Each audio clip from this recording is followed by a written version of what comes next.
ইরানের একটি বালিকা বিদ্যালয়ে প্রাণঘাতী ক্ষেপণাস্ত্র হামলায় ঘটনায় নতুন তথ্য সামনে এসেছে। প্রাথমিক তদন্তে জানা গেছে ওই হামলার জন্য দায়ী যুক্তরাষ্ট্রের সামরিক বাহিনী।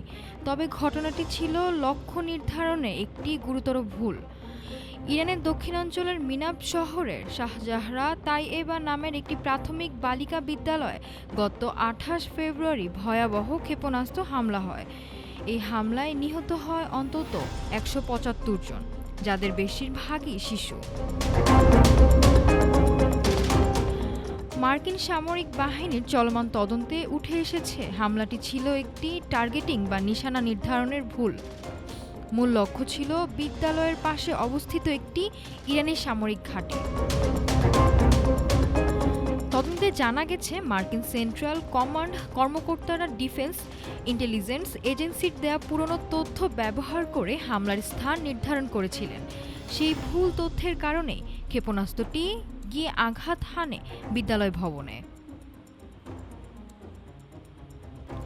এর আগে যুক্তরাষ্ট্রের প্রেসিডেন্ট ডোনাল্ড ট্রাম্প এই হামলার জন্য ইরানকেই দায়ী করেছিলেন।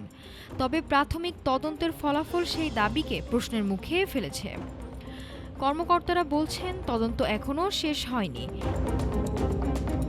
কোন পুরনো গোয়েন্দা তথ্য ব্যবহার করা হয়েছিল তা খতিয়ে দেখা হচ্ছে। তবে ইতোমধ্যেই এই ঘটনাকে সাম্প্রতিক দশকগুলোর অন্যতম ভয়াবহ সামরিক ভুল হিসেবে দেখা যাচ্ছে।